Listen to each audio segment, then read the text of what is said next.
Hello and welcome to this episode of The Adventures of the Windswift. My name is Guy, and joining me, of course, is my usual crew of captains who are in charge of the airship that sails through the skies, trying to keep the world safe and sound from the predations of the evil dragon forces that were banished long ago. Now, there's a wonderful write-up in today's video that is in the description box below, as scribed by our wonderful Jenny. Thank you for doing that. That just recaps pretty much everything that's happened.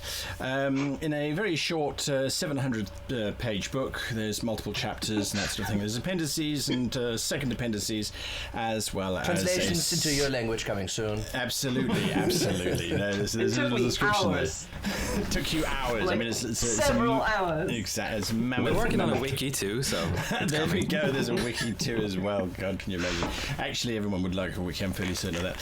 So, without much more of that sort of nonsense, Dice of Destiny is going to tell us who's going to give us a recap of exactly what's happened. That's number 3. 1, 2, 3. That's Sophie. Sophie, what happened last week? Oh, well, we had quite a lot of adventures that started with us in 2 different timelines. Some of us were dealing with the scary wizard infiltration, and we went to a volcano in the Tiefling lands, and we got killed. Which is all very dramatic. Blaxton, on the other hand, was trying to return the possibly exploding dragon relics to the arch relic guy, and he ended up back on Windswift with Con and the 3 of us, which was a moment of confusion, but then we had gone back to the moment we had graduated, and we went to, I'm so sorry, I cannot remember the port's name, but I do know it's in Sekhet lands. Correct. Takatuman, right? We got a lot of very nice tea. And somebody went to a very nice fish restaurant and enjoyed themselves and got a lovely little bit of tourist hat in the process. And I think we were kind of all coming back to the ship, but that is where we ended our adventure. Yeah, we found the stowaway thing. Yes. Oh, that's right. Sorry. Yes, the that was the exciting bit that I forgot. The stowaway. Someone lost their balls on several different levels. Yes. Right. So there was also a little mystery going on with that as well. Like, who built that stowaway thing? Was it the Chung? Is that correct? The Chung? Correct. And what had they built it for? Dun dun dun. Absolutely. Correct. Absolutely correct. So all of you are back on board the Windswift. You do have those 2 black stones that Adru'sai cast Comprehend Languages on, and was basically asked why she has not reported in when she grabbed those stones, and promptly put the stones down, which is pretty much where everyone left off in the cartography room. Your ultimate objective, of course, is to deliver the relics of the Jovinius, Captain Jovinius of the Kadandachi, the ship that crashed at the Ziggurat in the Gamspire, and they are in the Drow Republic, which is below the city of Takatuman.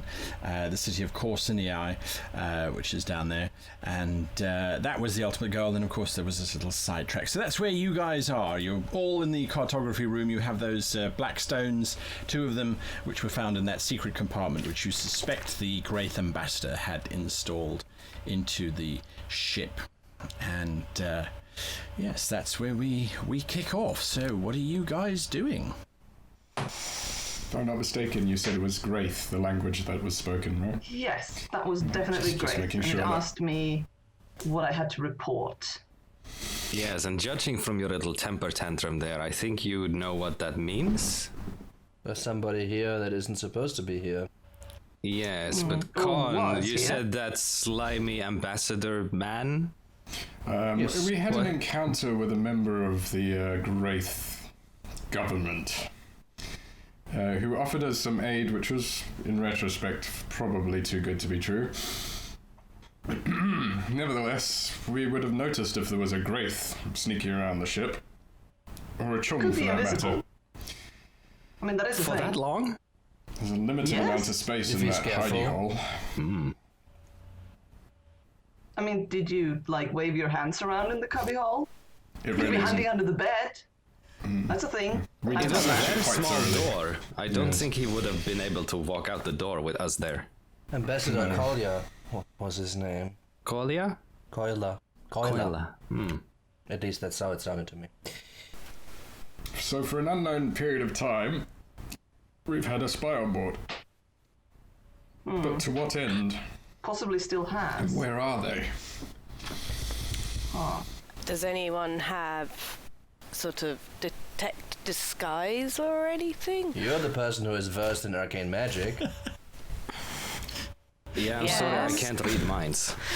No. I do not. I like blowing things up. I'm not very good at detecting things.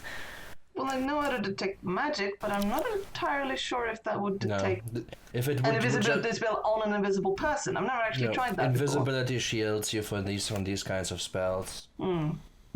If you would see him invisibly, also, then you would also be able to detect its invisible magic. But We have a small crew. If anyone had seen anything, they would have noticed. You know, people would have noticed things out of the ordinary, unknown I people would- wandering around. I would say we set a trap. Now that we know that he is on board, maybe he doesn't know that we know. Well, we kind of cut Can a we be hole sure it's in the not in this wall room to right now? Oh no, let's not go there again. Well, we have a bosun who can fix it, right? I mean, it's like out of game, like I said, like it was a very small hole, right? So, Yeah, Just open the door. right. I suspect Actually, the cat's out Jorek of the bag, walks but it's through worth a the try. room just to make sure no one is there. Yeah, just start to look, It's like, are you here? checking under the table. Just when I thought our days of paranoia were over. Hey, a little bit of paranoia is healthy. You know what our job Especially is, when they're right? actually after Find you. traitors who try to hide. Yes, it's just rather annoying when it happens on your own ship. It seems to be a theme here. I just wonder why, if they came here asking for our help, why They're would Graith. why would they like bring attention to themselves and then start spying on us? They're Graith. What do you expect? I don't know much about the Graith. I'm not sure what to expect. Well, you're a cat. Perhaps they're after the they're a flying dog. ship technology. Figures. So they're the bad guy side, huh? Yes, and you're a monkey. Does that mean you swing from trees? If I'm happy, I'm happy. Fair enough. So you said to set a trap. You have any Yes. ideas? well, how do you catch a dog? You throw him a With a stick. bone? Well, What, you mean like The something you simplest couldn't thing is to possibly set a resist watch. spying on?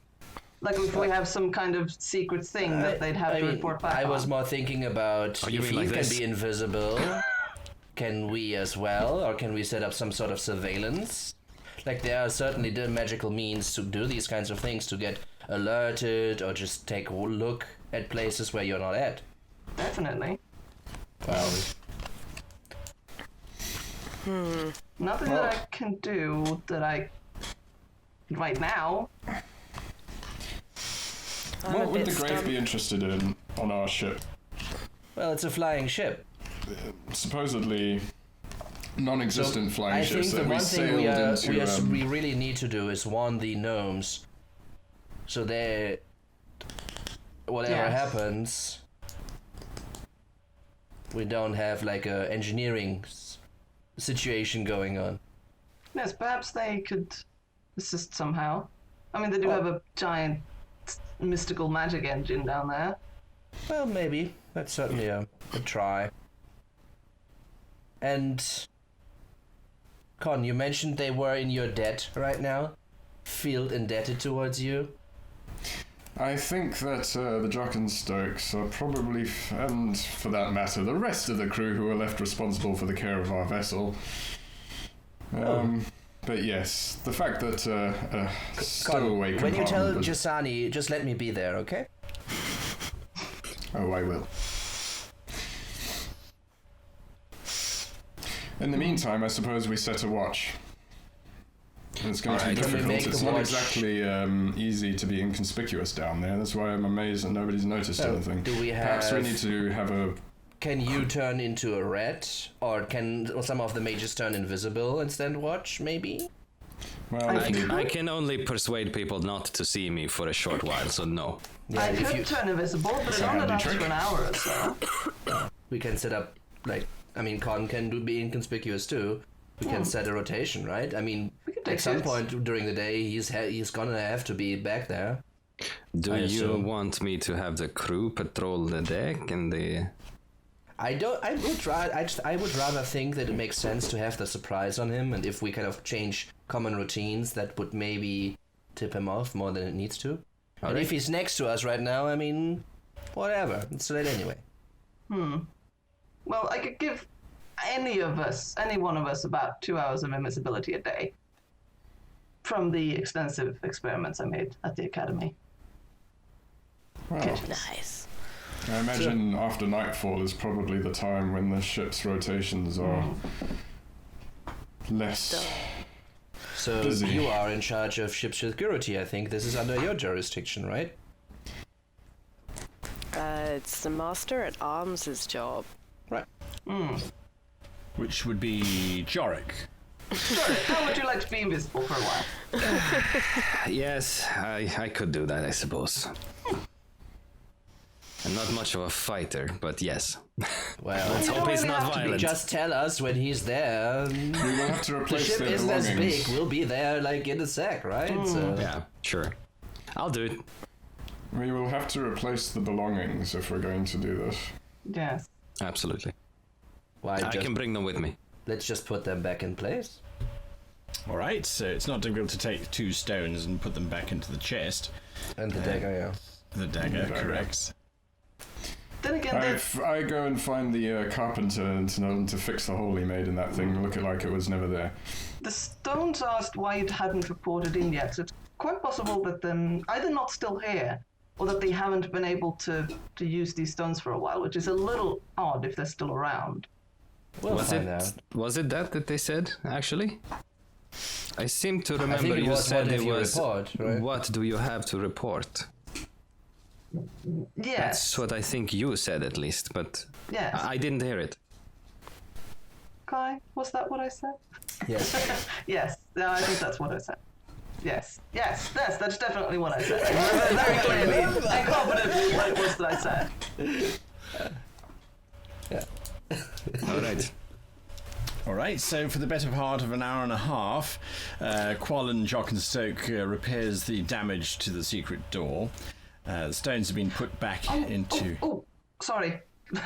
I could cast mending because that would make it quicker You could, it and wasn't make a it very look big like it was hole. never injured at all. They've That's been something working I for can like do. an hour. Hey, wait! Oh, right, sorry. Very happy there.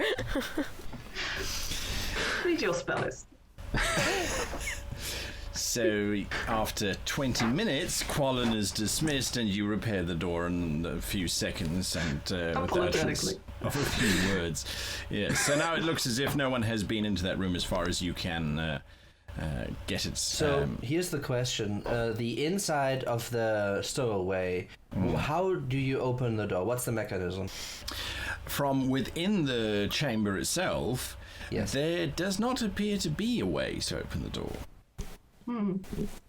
That Oh, great. doesn't make any sense. There's definitely no other way in or out of the hidey hole.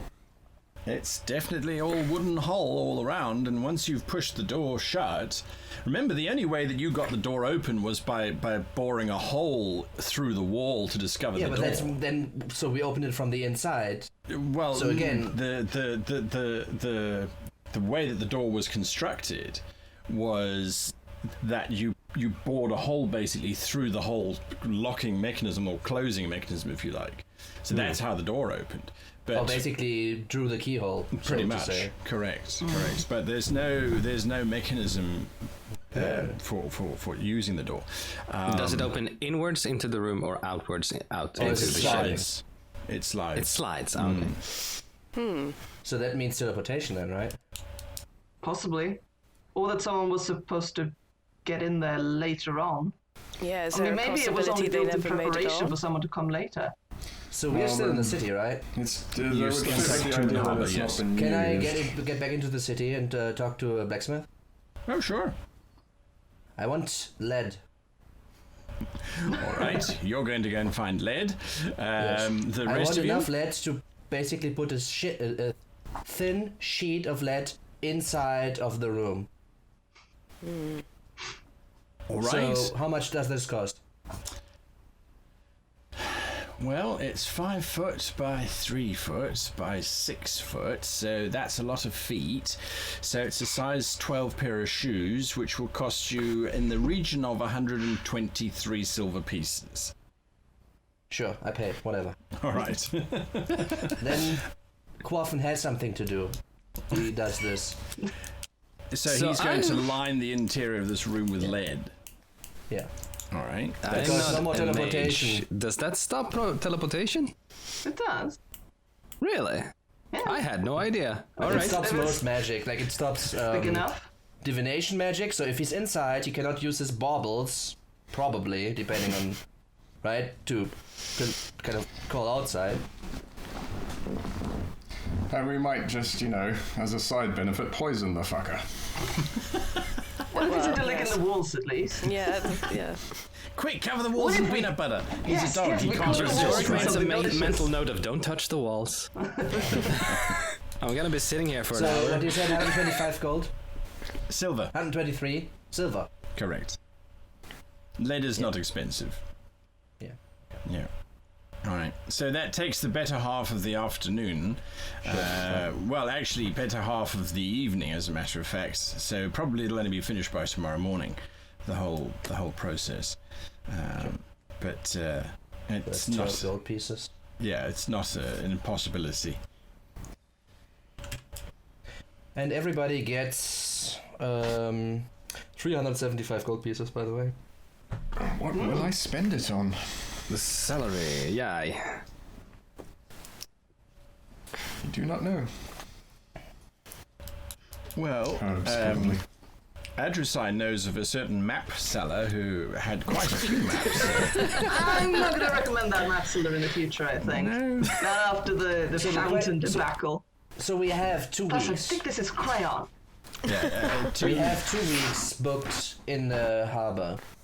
Do we correct. want just to pull vacation here and just like sit and wait if anything happens for a few days I before we move thought on? we were going to the Underdark. Yes, but I'd rather not have a spy amongst us. Good point. Yes. Or is it like, or are we on a time sensitive plan here that we kind of need to go? Otherwise, I I would think try we should to. address this problem. I'm just concerned that we've missed it, but it's worth a shot Well, at any rate. at least give it a few days, right? Rather than just dismissing it. Great! In which case, I will be sunning myself on the top deck. You're right. You got this. You got this covered, right? And I Let can me know upset when it's my turn to watch the door. Oh yes, I'll deal with this. So I guess we wait for our dear carpenter to actually line the room with lead, and then I'll have Adru'sai throw her invisibility on me. Yes. Or So Right. I know that there are no really churches and temples necessarily of Brax, right? There are one or two. I mean, they're not huge, and they're not everywhere. But Takatuman is a mega city, so it definitely has a temple to Brax. Mega. All right, then I'm searching for a mega priest. All right. Big hat. So that's like what you're. like some sort of head, like maybe not a priest, more like maybe like a bishop or like cardinal or whatever. All right. So like- someone fairly high up within the order. If possible, because of my helmet, I want to talk with them about my helmet. Sekhet could probably help with that. She has a good local knowledge of Sekhet lands and people with knowledge in them. That's true. Absolutely. What god do you worship, those Sekhets? I'm worship Nim. That's right. Yay! Same here. So, all right. So, Blaxton, you're going to go and do that. Jorek, you are staking out the secret compartment in the back of the ship. Indeed. Adru'sai, what are you doing? I think I want to go have a look in town if I can find some sort of magic item that could work as an alarm system or as some kind of detection thing. All If right. I could find a magic user that could sell me a item of some sort. All right. That's what you're doing. And Con?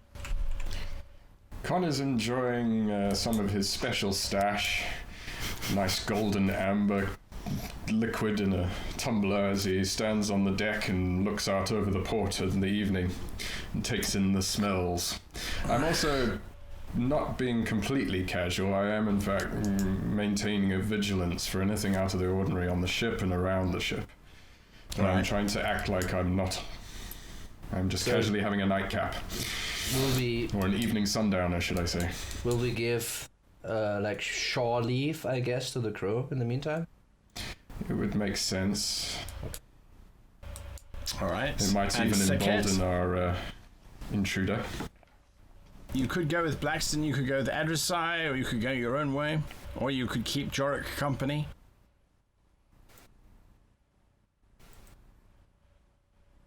What are you Magic doing? things. Magic. Sekhet-Hotep, what are you doing? Okay, yeah, I'll go and find some magic things. I better steer Adru'sai away from more tourist hat after the last expedition.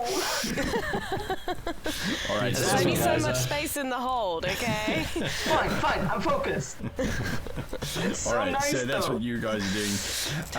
All right, so I'm just going to bounce through you guys as we go. So we're going to start with Blaxton again.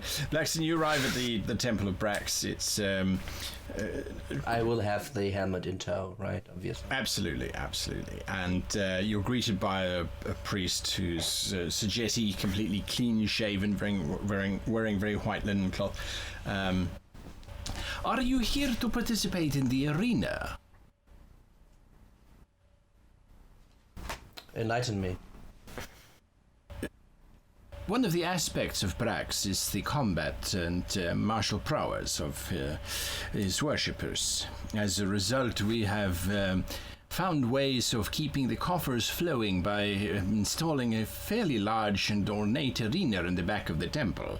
It services for non-lethal combats. And is quite popular. I thought a man of your stature would be here for that. You are not, sir. You are here to see somebody else, perhaps, or to question the very nature of faith with Brax. I would not question it, as I'm devout. Ah, in which case, excellent. Shall I show you to one of the shrines to Brax, so that you might continue with your devotions? That is something I might entertain later, but first and foremost, I'm here. Is this in the open where everybody goes through, or is this somewhat a little bit more private? No, it's pretty much in the main atrium, so there are a few people wandering through, but Right, and everyone's then I sort of would engaged. show it to him, and then I would just say that I found an item of interest to the church and myself, and I wanted to check in with the clergy because I found it in an old forgotten temple. So is the head of this... Is it the temple, you said? Yes? Is it the head of the temple? I will immediately see if Available? Gnome Kana can see you. He is our most learned expert on artifacts of Brax. This is very exciting, of course. He disappears, and a few moments later he comes scurrying back, and accompanying him is this fairly young-looking Sekhet elf. He nervously sort of looks you up and down. I'm Gnome Kna. You have an artifact of... Here? No. Sorry. Anyway, so as a nervous sort of rebel, he moves and directs you to a side chamber, which is very cool in comparison to the exceptional heat that is outside. That is what the Sekhet Empire is famous for, and the chamber is fairly simple, very Spartan and sort of traditional Brax style. But there are a few very well looked after books and things, and some very rugged bookshelves that have been made out of stone. And he closes the door, and it's just the two of you. And So the bag that I would be wearing would be like basically like a long piece of fabric kind of slung around the back and the shoulder, like a belt sideways, like a bandolier or whatever, right? Yes. And kind of pulling it out of it, and then the helmet itself is kind of wrapped in some more clothes, putting it on the table and kind of revealing this, you said, Corinthian-style helmet. Right. His eyes sort of look over it, and he doesn't touch it. He sort of looks around it and looks back at you and looks back at it, and would you turn it over so I might see the inside, the crown, if you will? He looks inside the bowl of the helmet, again not touching anything, very, very cautiously looking at it, and then looks back at you. And you say you found this in their lost temple here in the deserts of Sekhet. I didn't say I'd found it in these deserts, but yes, indeed, that is what happened. Ah, right. Yes, it is. Yes. Okay. So this is good. This is interesting. This is. Yes. You have. You have no idea what this is, right? I'm afraid. No, I do know very much what this is. I suspect what this is. Let me put it that way. You have worn this helmet? Once. And did you experience anything significant? I used it. Let's see how I would phrase this. I used it to banish a French soul into the demon world. Yeah, that sounds about. That would fit within the canonical descriptions of this particular item. Yes. Right. And you have you've never exploded whilst handling this helmet. I was pretty angry, if that's what you mean. Yes, no. All right. Well, what you have here is well. I'm not sure how to describe this other than perhaps one of the most holy of holies. That is to say that this helmet is. Jorek, please make a perception check. Oh, wow. 8. 8. All right. Con, would you give me a perception check, please? You have disadvantage.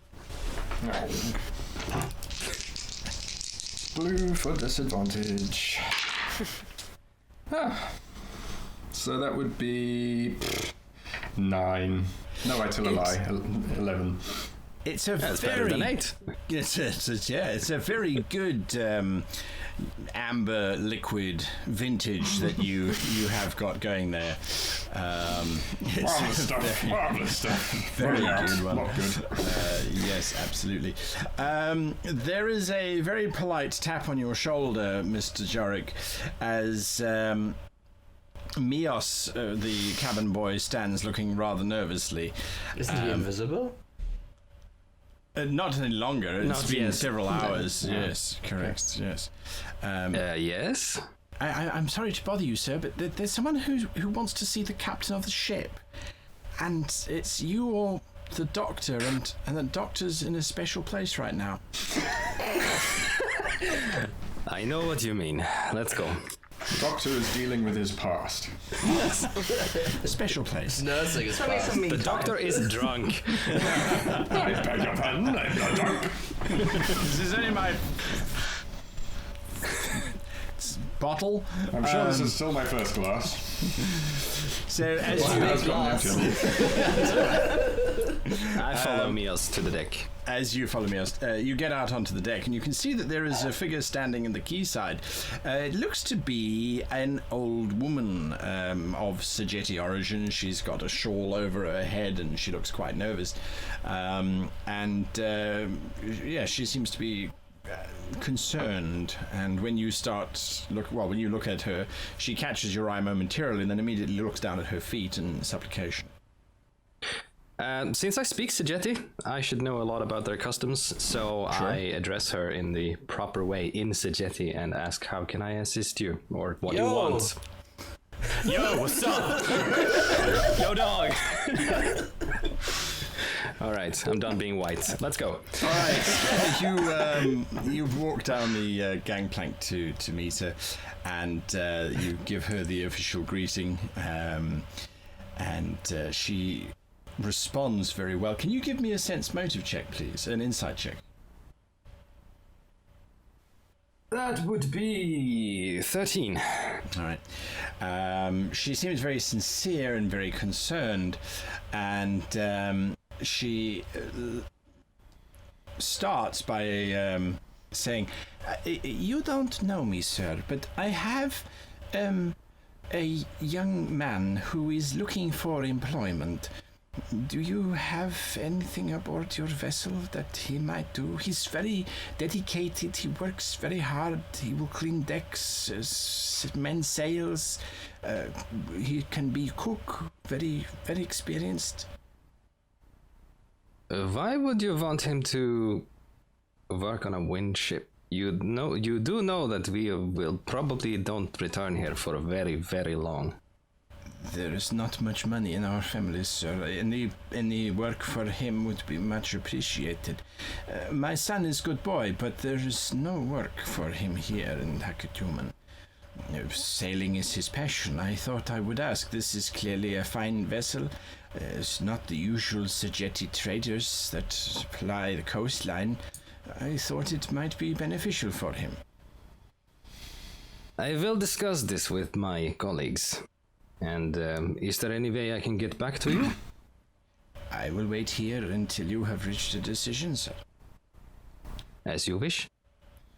And I walk back up to the ship. All right. This is suspicious. This is suspicious, he says. All right, so to the two ladies who go off to hunt down magical items. You mean shopping? Right. So there is a street of artificers, conjurers, and magicians that you are very familiar with. Their main sort of trade is love potions and potions for longer hair and thicker hair and all the other appendages that can be increased in size with magic potions and that sort of thing. And that's their usual sort of trade, or trinkets to protect you from sand devils and the kind. So what specifically are you looking for in terms of an alarm? It's something that goes off when somebody comes in the presence of it, that we can place inside this room. Like a proximity alarm. Yes, exactly. All Or right. even possibly when you open this little chest thing, if you could place it there. Where's Sori That when we also need work. her? Right. She'd make an excellent alarm. You just put her in the chest and wait until it gets open. Yeah, absolutely. So it doesn't take you very long. You work through the various streets with Sekhet on your side. The street urchins don't even bother you. The tourist peddlers don't come. Well, they sort of start walking towards you until they see that Sekhet's with you, and they get the eye, and they kind of walk away. They know there's no point. You're well protected. So the amount of pure hand-blown sand glass cats and other baubles that kind of get taken away on trays, and there are at least a dozen crown merchants that are not going to turn a profit. Cats and sparkly things. I I'm swear. focused. Yeah, like the light refracts. So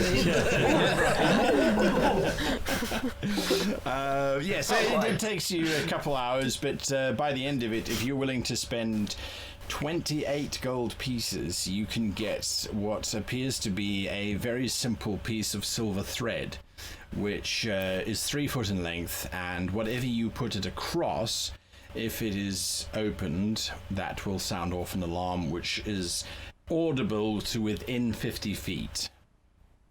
That's good. Even Even if it's lead lined? I beg your pardon? Even if it's lead lined, the room? It's sound, right? The artificer goes away for a few moments. He consults with some of his companions. He comes back and he goes, "Yes, you will still hear it even in a lead-lined room." And the door would probably be open, so. Maybe. Maybe. Not quite sure. On the door.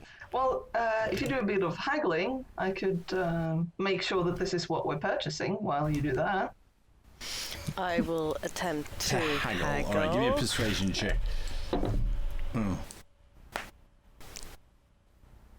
Yeah, that went really well. 10.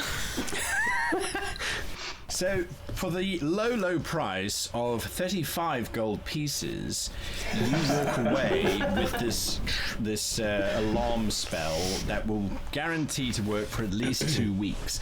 Thereafter, it becomes inert and then it won't work again. While she does that, I want to cast Identify as a ritual on the thing to sort of make sure that it does Right, what they say it absolutely. will. It's not a problem. Yes, there is an abjuration spell on it, which after sort of focusing on it for quite some time, you realize, yes, this will most likely, anything that goes near it, within at least a foot on either side, will trigger off the alarm. So if you put this over a doorway, they would have to sort of be an acrobat to get underneath that zone. If you like. Correct. You can also see that the magic is not particularly strong, and so you can understand why it'll expire after such a short time. Yeah, no, that's perfectly fine. So what do you say, 30? 35. 35, that's Whose fine. funds come? We just does got that- paid, it's fine. It's fine, yes, but is there not like a ship petty cash that... You can ask the ship's quartermaster for Expensive petty name. cash. And I'll argue with Blaxton when we come back. Right. All right. So that's pretty much what happens. You guys head back to the ship once you've done your shopping. Blaxton, back to you. This is the Helm of Barracks. Okay. And how do you know this? I am not going to touch the helm because I do not consider myself worthy enough to do so. The temple,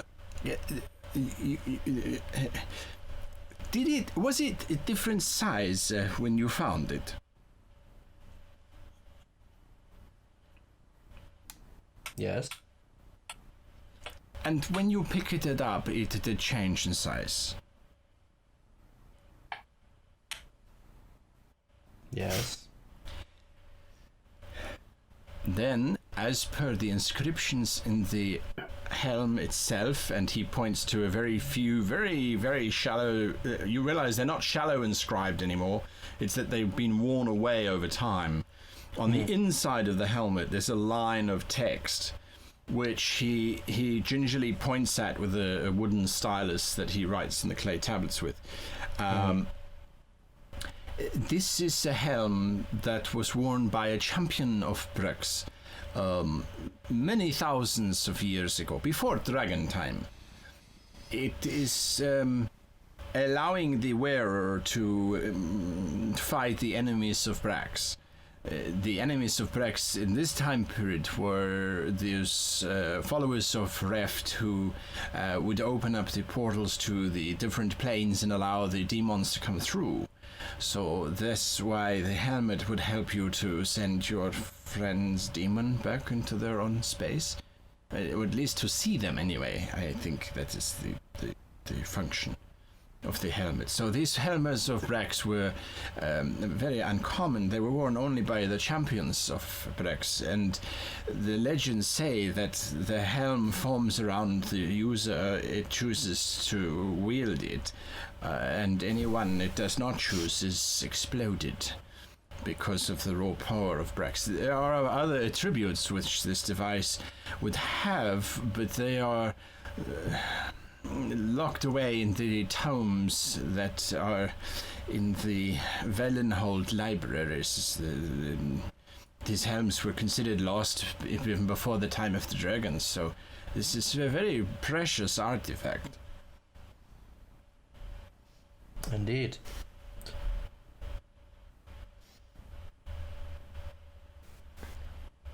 He was not the head of the church, right? He was just the scholar, basically. He's the one who knows the most about sort of relics of Brax, correct?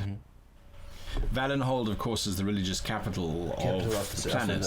Correct. So that's why when he talks about the scrolls or the history of these helmets would be locked away there. I would say, well, then lead me to your superior. I guess I have to talk with him what to do about this artifact. I will see if he is available.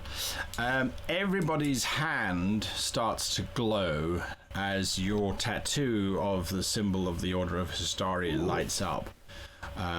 What this means is you should report to the Oracle as soon as possible, And as there is as this kind of happens, and he kind of maybe starts to turn around. I say, like, yes. Perhaps another time.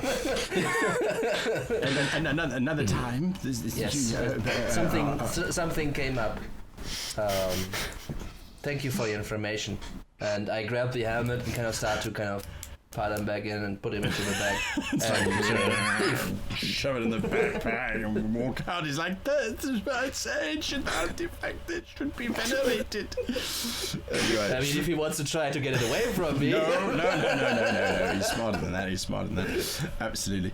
So you head back towards the ship. The two of you, Adru'sai and Sekhet, you arrive back at the ship. Jorek, you are there with the captain, and that strange old lady is still on the docksides.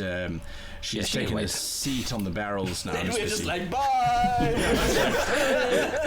Business to attend to. Right. Yes, so all five of you eventually, after a few minutes waiting for one another, congregate in the Oracle's chamber. The Oracle, of course, now has been replaced by an old elderly human by the name of Lily, who keeps to herself and doesn't talk very much to anybody else. And she looks at the five of you and she says, we have received information. Who will be the speaker? The ritual is the Oracle chooses somebody and then they speak through that person, basically. So that the Oracles themselves, theoretically, don't have the same knowledge. Well, I'll be writing down whatever they say, so... Okay, I guess it's my turn. Alright. So I don't like this at all. I just look. She looks at you, Con. She reaches out both hands and she places them on top of yours, and she her head throws back, her eyes roll over, and Con, suddenly you're standing in a room that you're not totally unfamiliar with. This looks to be the Academy headquarters of the Order. Standing in front of you is a very concerned looking deacon. You can tell that by the brooch that he's wearing. It is obviously not Deacon Varda. I would be worried too then. Right, no. It is the deacon who has been assigned to you, and his name is Deacon Hurus. Deacon Hurus. And Hurus is a rather nervous-looking elf, which is unusual because he is a high elf, although you suspect that he was born into the low ranks, so not into the upper ranks. He doesn't have that arrogance. He was originally a slave if he was born into the lower ranks. Captain, I am very appreciative that you responded so quickly. There has been an incident, and we had information from the Archon that you were heading in a direction that incident occurred in. Are you and the captains heading to the Underdark? How convenient. Yes, we are. We're currently berthed at the docks of Takatuman. The Archon said that you had to return some personal items of Captain Jovinius, is that correct? That was our original goal, yes. I'm very glad to hear that. Captain, there has been one of the members of the Order of Hastari has been accused of murder within the Drow Republic and is currently on trial. I am not sure if you're familiar with Drow justice, but you are guilty until you prove yourself innocent within the eyes of the judiciary within the Drow people. Well, that doesn't surprise me. There has been an advocate assigned to our member, but we are not confident that the judiciary is going to serve due course. The initiate we have on good authority has not even graduated yet from the Drow College of Justice. His accuser is someone that is of particular importance within the Republic, and as a result, we fear that this may simply be a show trial in deference to the position that our poor member happened to hold within the Order.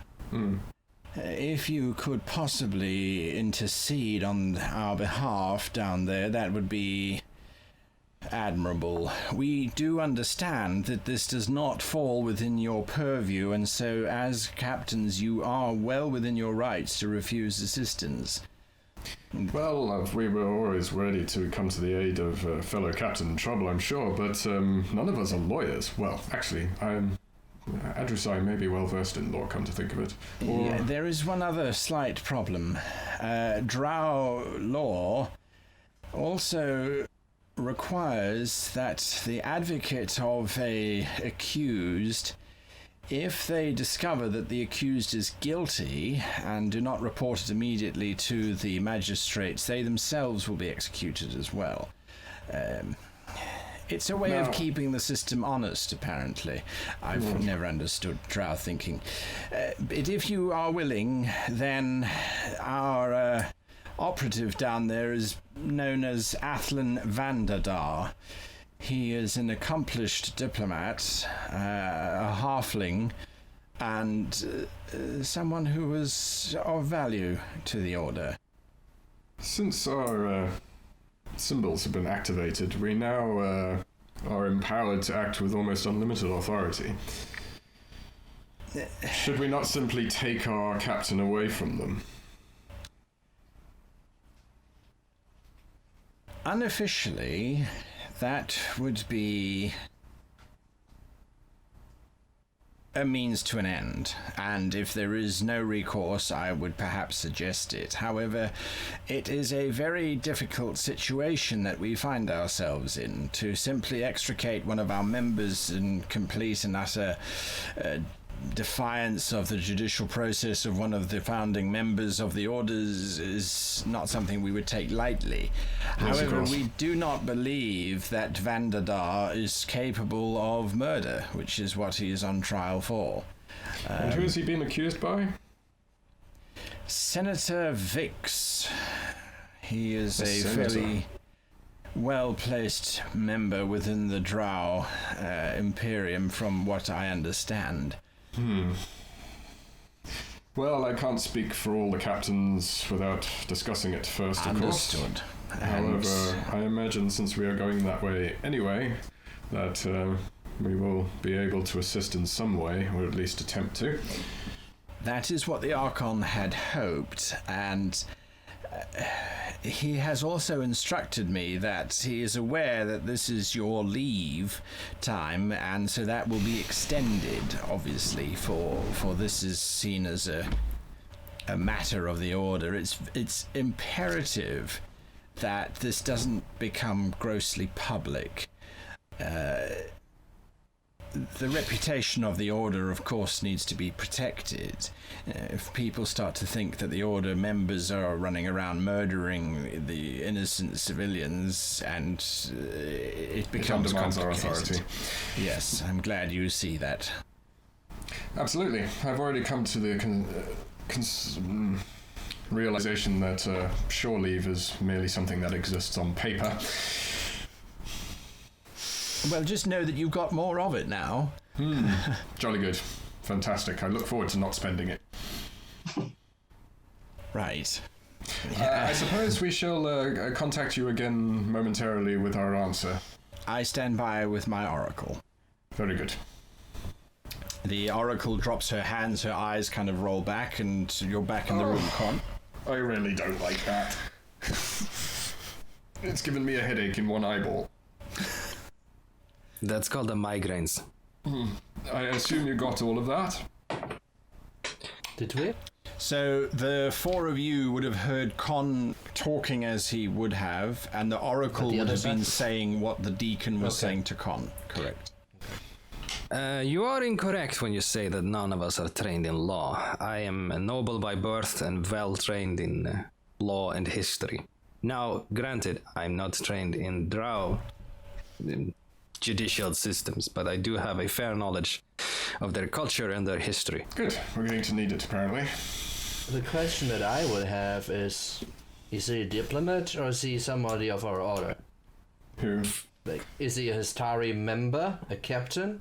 Or is he Aslan? just somebody, yes, who works for us, with us, as a third party, so to say? He was a member of the Order. He was a trainee, barely out of training. Trainee captain of the Order. No, that was the advocate. Yeah, that was the advocate, yes. Who the That was accused the- is? The accused, Athlin Vanderdal. Vanderdal, the deacon didn't say what he did for the Order. Just that he is a highly Because- valued member. Or He was a Because- captain. Oh, did I get that wrong? Because if he would be a member of the Hastari itself, and his supposed victim was a dragon worshipper, I don't give a shit what the Drow's judiciary system says. He just did his job. Well, if he was acting on Order business, then surely this wouldn't be an issue at all. Indeed. But if So he that- was that's acting certainly against the Order business, that would be an issue for us. So I mean, that- considering the latest massive clusterfuck. What I would, before we jump into the fray here and kind of look into the group, what I would say is we would need to find a little bit more of information of what actually happened, who his victim is, and what the circumstances were before we Indeed. take on a job we know nothing about other than accuser and accused. Indeed, we would have to conduct an investigation of our own The in next what question. happened. The and next perhaps question. even interrogate witnesses and whatnot. The next question would be what to do with our current predicament. Well, we can't take the ship with us, Well, doesn't sail very well under the ground, no. sadly. We could get the The last time we left the crew with the ship. Yeah.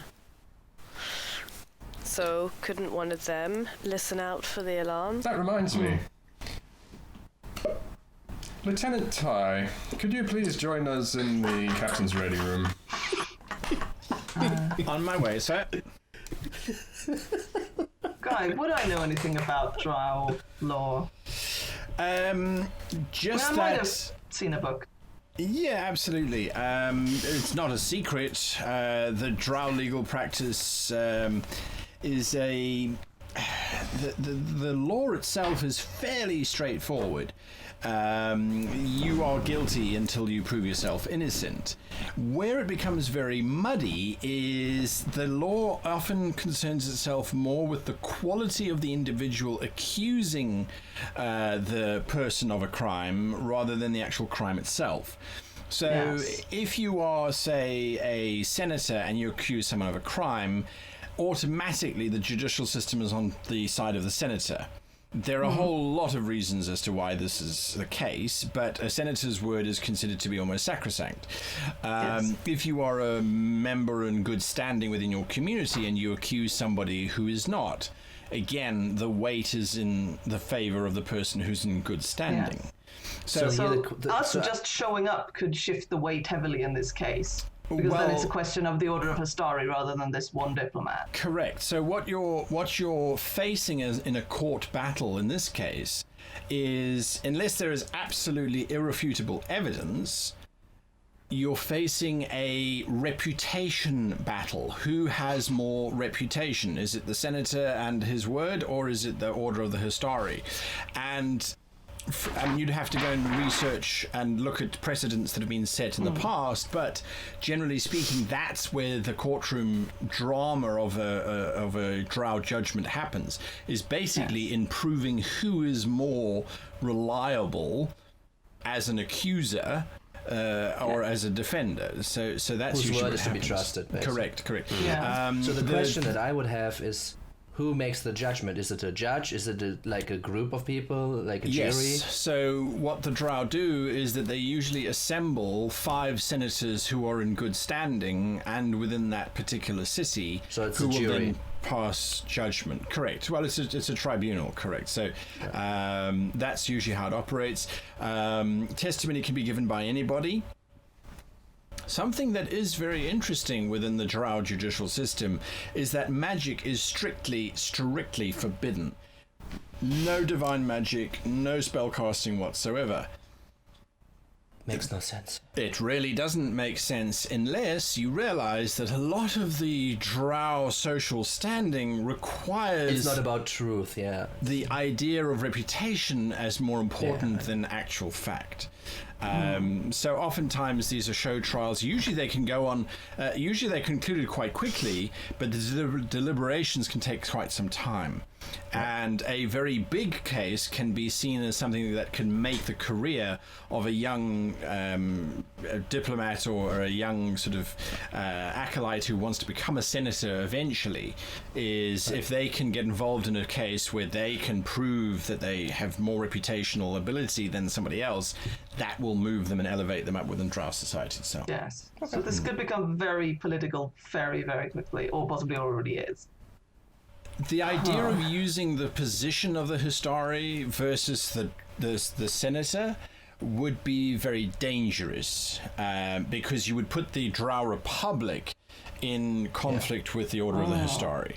So both sides, in theory, would seek to avoid that at all costs, because that would damage the reputation rather than enhance the reputation. Because if you were seen as the one who caused the rift to happen, that's not something that is very sort of something that the Drow people would want.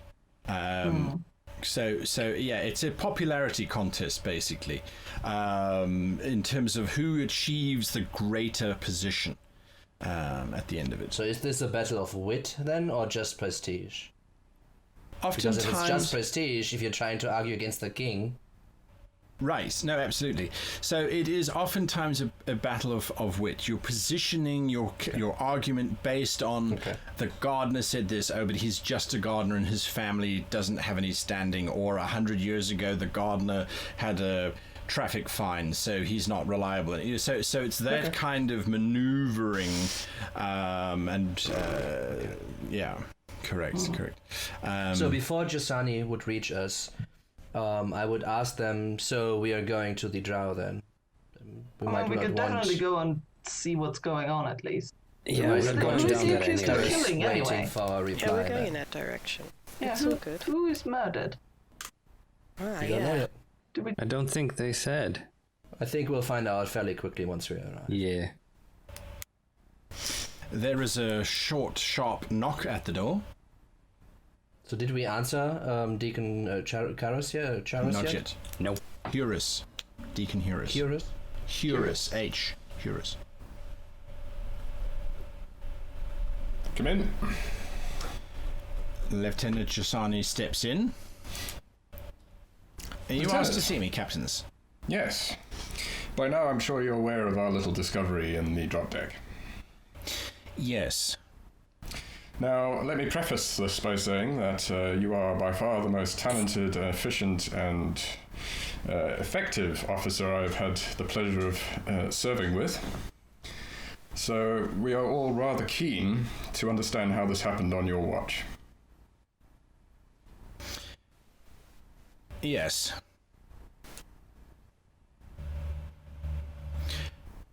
I suppose it could be said that we were on board the vessel and that it was under heavy construction and that no one noticed that this was happening.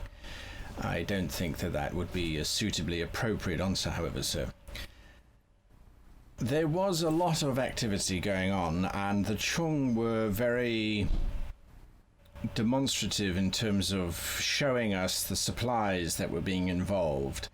The gnomes, of course, were doing their best to keep them primarily out of the engine room. It, at the time, just seemed to be a cultural difference that we were not aware of. I'm sure you remember there were many times Captain Mutaru would do things that seemed particularly unusual, but which, from a Chung perspective, seemed absolutely acceptable. There were times when they seemed to take lumber into the ship and not take it out again, and obviously it was being used in the construction of this space. I can assure you, however, that at no point was anybody left unsupervised. I suspect the construction of that wall must have happened as a wall that was being constructed within the ship and then later positioned there as different watches took over. Yes, well, whoever did it was very cunning because they managed to get a full cot, bedding, and supplies in there as well without anybody noticing. That I was not aware of, sir. It is a failing on our behalf, that is all I can say. Lessons learned, I think. Time is of the essence here. We are to depart this vessel fairly soon. So, I guess I speak for all the captains when I say we hope that you will redouble your efforts to ensure that the ship is secure in our absence. And while we are gone, you might want to find the blind passenger we've been packing. If possible, that would be very, very useful. We'll be setting up an alarm in that little secret cubby. So if you do hear something, we'd very much expect for that person to be arrested when we come back. Absolutely. And I will go over some shifts and patrol routes and perhaps guard points together with you later that the crew can maintain while we are gone. I don't think the gunnery department has anything to do with this, so I'll just... Oh, you will later. Yeah, yeah. It is understood, sirs, and I appreciate the support in terms of crew rotation and shift allocation of security. I have taken the liberty of conducting interviews with most of the crew to ascertain whether or not there has been any notice of items going missing, or I have interrogated Hurricane quite closely in terms of the supplies within the kitchens and in the holds going missing. Nothing has been reported, sir, as having been misplaced or out of place. If there is somebody on board, they have not utilized anything on the ship, as far as we can tell, sir. It does seem perhaps that they may not have got onto the ship instead. This is still a possibility. It's not entirely absolutely clear that the chamber was in fact used. However, we must account for all possibilities. Absolutely. So do you wish us to remain in dock whilst you are off the ship, or should we take out to sea? That way, if the individual is on board the ship, they will not have an opportunity to effect any kind of egress. Yes, that would be preferable. But on the other hand, if they're not on the ship and they leave the dock, they will never catch the person who was supposed to be on the ship. And what about the suspicious woman that was talking to Jorek before we got on board? What human? Yes, she... I was unable to determine if she was trying to deceive me or not, but it was highly suspicious. She wanted her son to come to work on the boat. This is a Hastari ship. We don't just let people off have the nothing docks. to do here on this ship. Indeed, he would require to go to the academy to be trained before he would work at the boat, so I figured I would lift this with you before I even give her a reply. We're searching for one spy. There's no reason to put another possible spy onto this boat. Very It's good. possible that she just doesn't really know that this is an order ship or what that means, but Well, either then way, there's no need this for her should be to turned know. away. Yes. Very good, then we're in agreement and I will send her away. Perhaps with regards to the vessel, you could remain in dock for a day 2 weeks. or whatever after we leave. Give the potential stowaway time to return if they have in fact left, or Whatever. And then maybe just go out and lie at anchor and see what happens. I mean, either way is desirable. Either they don't get back on board the ship, which is fine, or they are on board the ship and we catch them. Yes. Which is even better. And the third option is they were never here and they will attempt to board shortly. So give them some time to see either way. Yes. Very good, captains. You have your orders. Dismissed. She turns and stiffly walks out. Okay, so shall I tell Hurus that we'll go and have a look at what's going on before we take any further action? Please. Lily? I will go over the schedule with Lieutenant Tai, unless you need me for something else. I'll update you later on what came out here. Very well. And I walk after Lieutenant Tai. All right. So Lily extends her hands, and once again her head flicks back, and you're standing in the chamber with Deacon Hurus. Are you new, Hurus? I'm not. No. Well, not new as in part of the order. No. We are willing to investigate initially as to what may be going on and determine from there whether or not it is worth us getting involved officially, I think. In the meantime, though, there are a couple of bits left out of your briefing we'd like to cover, which is who was murdered. Yes. Oh! Sorry. I thought you were going to list what you wanted. We'll start there. An important Yes. bit. Senator Tulrius was murdered. And our man there, it was a man, wasn't it? Old Vandadar. Yes, Athlin Vandandar. How do they Yes. serve the order? In what capacity? An unofficial one. Ah. A spy? Athlin Vandadar has been a trader who represents various halfling affairs in this particular Drow city, and has on occasion from time to time sent the order information on individuals who seem to have gained additional power through unknown means. And this individual, who would not normally associate with senators, I presume, is now Stern's accused of murdering one. The information is sketchy at best. We obviously cannot directly go in and interfere because, from what we understand, Senator Tulrius is responsible for geological surveys within the Imperium. Can Jono still hear us? Sorry, can Con still hear us? Yes, he can. Alright, so then I would voice to Jono my question that I would have is, if he's a spy for us, do we even want to go there as Hastari members trying to defend him? Because this will, if he survives, which is possible due to this, like, he will no longer be able to do his work. And they'll know that we were spying on them. I mean, of course we are, but...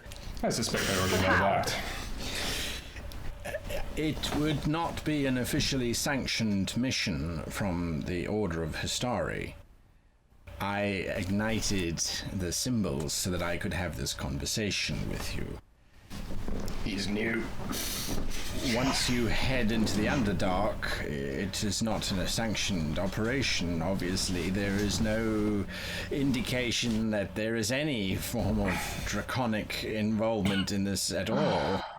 It is merely that Athlin has been in service for the Order for over 100 years, and the Archon feels as if we do owe him a favor. He is a valuable asset, yes? Is most emphatic that he does not think that Vandandar murdered this Senator Tulrius at all. As a matter of fact... Which Archon did send you? The Archon that was responsible for sending me was Archon... Where is his name? Why do you catch me out of these things? I knew you were going to ask, and I was looking at my notes. I couldn't figure it out. What's his name? Who's the Archon that you dealt with? Oh, there's one we... Okay, yeah. Got it. That one. Okay. Somewhere. I'll take a look. I'll mend the issue. Okay. I just wanted to know if it's another one It's or the same. No, it's the same Archon. It's because he knew that you were going to the Drow Underdark. Where the hell are my notes on that? I'll have to find it. Anyway, yes. So that Archon. It's okay. Continue. I'm searching for the name. Yes. Archon Gravler Tajar. What was his name? Archon Gravler Tajar. That's what I wrote down. Right? Yeah.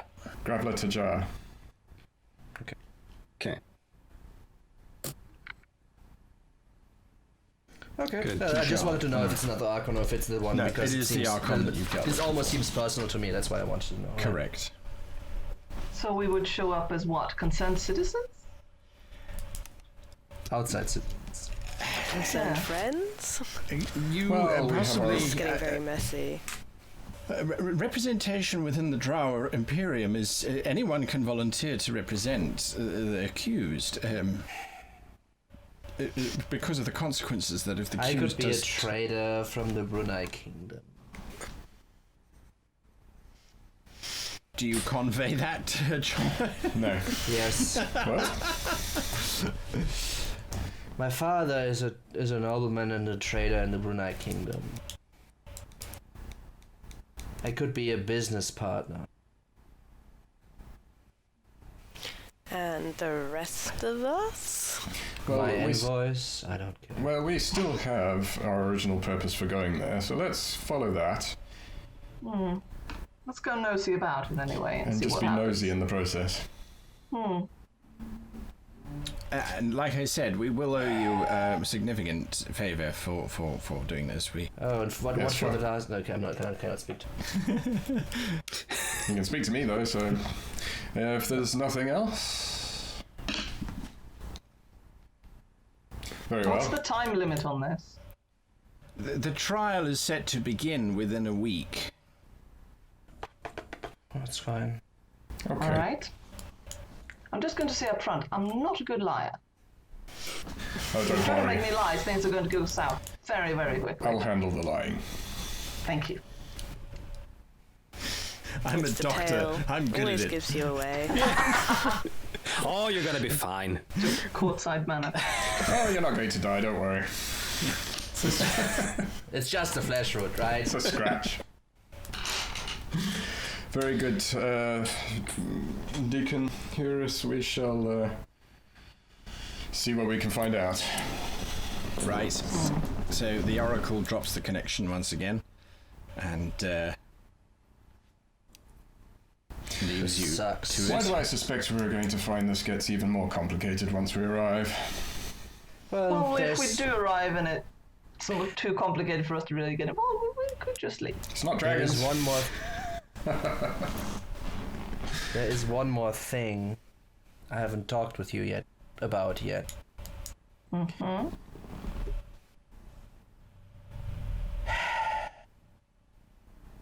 There's something else I assume could be happening in the Drow Republic. Someone who tried to murder us in another life, so to say.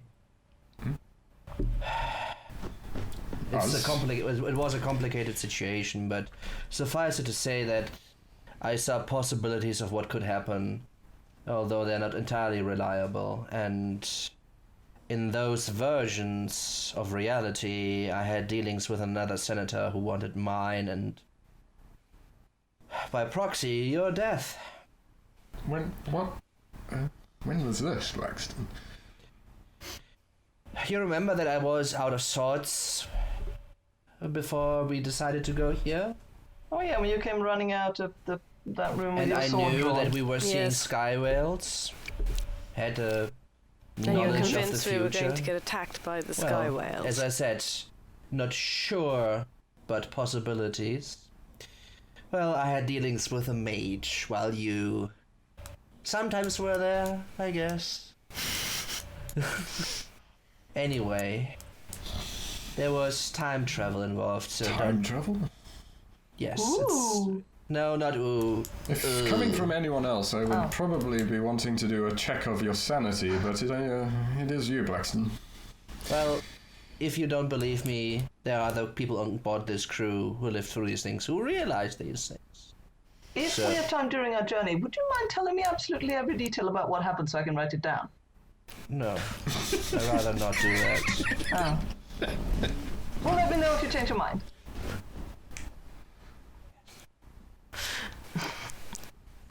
So, It's the pen and paper as well. Have you seen cats with pen and paper? in any way, that is something I'm gonna, I guess, look into as we are dealing with senators aplenty right now. I need another drink. What was the senator's name that tried to kill you? Now I'm the one. I need to check his notes. Just continue taking a look. I go rooting around in the cabinet in the corner of the captain's ready room. Ah, I knew I stashed the bottle in here. Anyone else? Some actually. Yeah. There we go. We're all going to need this, I suspect. Senator, What the hell? Senator back. Vestasis. Vestasis. Yeah, or some similar pronunciation for that. Vestacius, yes. Vestacius. Right. So let's Senator- double check That was the a names. woman, right? Ilana. Yes, was a woman, yeah. Iliana Vestacius. Well, I suppose we could look into that name whilst we're down there as well. Maybe Sorry, if we are Iliana really Patasis. lucky, she's one of the people on the tribunal. That would be incredibly... Bad luck. Convenient. Yes. Sorry, I'm not there. Yeah, you left early. That's your fault. Yeah, someone had to go do work. Go catch that stowaway. Shush, we're drinking. Yes, absolutely. And on that point, actually, so Jorek, you're trying to work out crew rotation with Lieutenant It's Ty. nothing complex, really. Correct. It's just keeping the ship, most of the parts, watched with regular intervals. Nothing more than that. And once I'm done, I go back, obviously. But Right, by the time you get back, everyone's sitting there knocking away alcohol like there's no tomorrow. But I'm not drinking alcohol. yeah, Lieutenant Ty, she emphatically repeats every now and again, there is no way that anybody got onto the ship under her watch.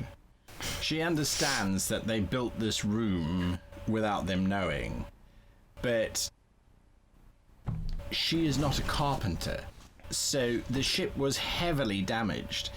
Chung were taking cargo and wood into the ship. There was hammering and banging going on. It's just something that obviously happened, and she really wants to impress upon you that this is she's not trying to absolve herself of the blame. She absolutely completely accepts responsibility for allowing this breach of security to happen, but yes, she will conduct every interrogation possible of all of the crew to make absolutely certain that there isn't some sort of weird thing happening. But at no point, she says, the Graith ambassador visited once to oversee the reconstruction of the ship, and he didn't even get onto the ship. He simply stood in the dockyard chatting to the Chung engineers, and he briefly spoke to the one gnome, to Quallen Jockenstoke, and that was it. So she just reiterates that. he was here during the reconstruction of the ship, you say? What did he want? She doesn't know. He didn't speak to her. The ambassador arrived with very little fanfare, spoke to the chief engineer of the Chung shipyard, spoke briefly to Quallen, and then left. And that was it. It was, since he was paying for it, it didn't seem to be out of the ordinary. Yeah, I see. Well, there is always the case of magic, invisibility and teleportation and other things, so someone can possibly have gotten onto the ship, but it doesn't appear that way. And now we have the alarm installed, so keep your eyes and ears open for that. And we'll do fine. You've done good. She appreciates the sentiment, but someone installed a secret room on the ship on her watch, and she realizes that this will reflect badly on her career for the rest of her life. And she can only commit to not expunging it from her record, but for trying to double the remainder of her record in terms of virtuous acts. Yeah. You said the Great spoke to one of the gnomes. Was it Waffin or Quallen? Quallen. All right. Well, thank you. And you can go about your business. And I go to one of the speaker horns. Right. And Quallen, Jockenstalk, I would like to speak with you on deck, please. Oh, shit. Yeah, I'm on my way, sir. This is what you hear of that horn. A few moments later, Quallen is there. Well, as you know by now, you've been part of uncovering this secret compartment at the end of the ship. Aye, that's right. I have only one thing to ask of you, and the Great Ambassador Kolya, or whatever his name was. Aye, Kolya. He came to speak to you, right? Yes. Well, not really to me. He came to speak to the Dockmaster, and he spoke to me as well. Well, you see, I have witness evidence that he spoke to you, and I would like to know what he spoke of. Oh, he was just concerned that the work was up to the standards that we work to. And I said yes, and then he asked if everything was going according to plan, and I said... Well, I joked and said there are no plans, so yes. He laughed, I laughed. If you think back to that moment, can you remember word for word what he said? Oh, that was a couple of weeks ago, but my dice says that I remember. He said... Mr. Jockenstalk, in that great accent, you know, that sort of very snouty, hairy, drooly kind of voice. Chewy, yes, I know. He said, Mr. Jockenstalk, is everything according to plan? To which I said, oh, well, we don't have any plans, so I suppose it must be. At which point we laughed. He laughed, I laughed, the Chung, I think he laughed, and then the Great Ambassador then asked if we were satisfied that everything was going correctly. We said yes, and then he asked if there'd been any problems. I said no, and then he left. Well, thank you for that. You can return to your post. Oh, all right. Aye, good. Thank you. The lead's all fully installed, but mind you, we've been doing the calculations, and we think we've probably dropped maybe a mile off of the speed that the ship can go at, given the location of the lead is at the back, so it puts extra strain on the flappers, so that it might feel slightly sluggish.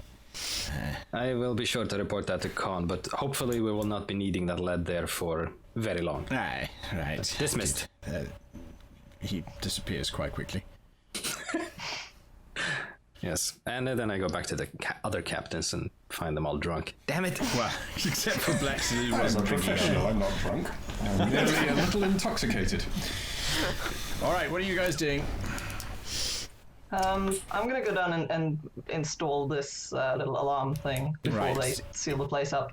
Easy I'm gonna enough. pack my things. Yeah, get ready for the journey to the Underdark.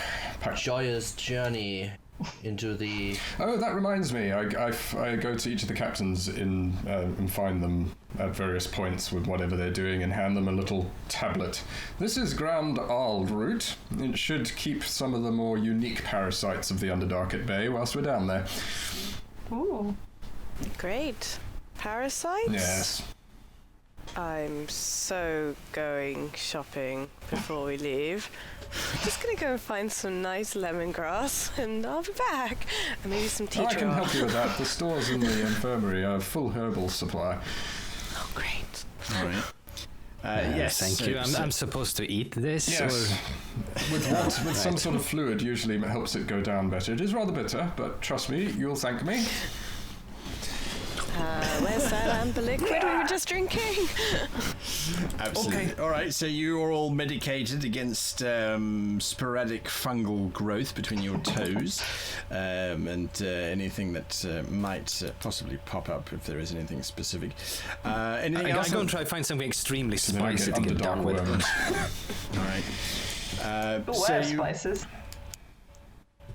you That's what I do. ready to head off to the elevators that will take you down into the Underdark, or is there anything else you need to do? I have a big chest with me Right. and a sled where I kind of drag it behind me. Getting that's not a problem. All right. Anything in the chest? Yeah? The merchandise. No, it's just a big Traitors. chest. I just like to carry it around. Oh, the sleeping tea. chest. The tea is in the chest. There's surely. tea in it, there's some jewelry in it, and the dew I would have in my personal possession. Right. But Right. it's like a jewelry in tea for 500 gold pieces, so I guess that's some sort of volume that I need to Absolutely. carry around. Right? Absolutely. All right, that's not a problem. All right, so as traders, you approach the grand elevator, which leads down into the Underdark. Now, the way that these elevators work is that they're fairly large, 40-foot by 40-foot square platforms which lower down.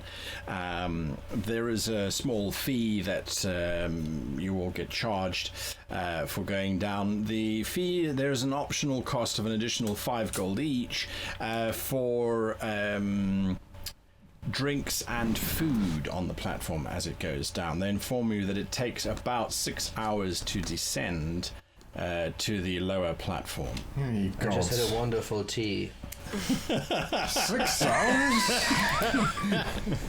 Maybe 2 meals in that time? Yes, How so slow the is 5 this gold lift? basically includes access to, there's a, on the platform itself, there's a small serving kiosk and there's a person who stands there and sort of dispenses stuff to people who've paid Anything for from the extra service. trolley? Absolutely, absolutely. Well, Yeah, take why a not? lot. Right. I just want to add, give me the whole trolley. I want and the trolley too. So the elevator starts to descend, and your exclamation of 6 hours, the operator informs you, well, you are descending almost a complete mile below the surface. And these elevators are operated using a very complicated system of different pulleys. And as you start to lower down, you can feel that at every 50 feet or so, the elevator comes to a stop, and there's a gearing system which seems to change things that are underneath The the rails or platform. whatever we're going down. And then you continue to slowly descend. You're not the only ones on the platform. There are multiple other traders.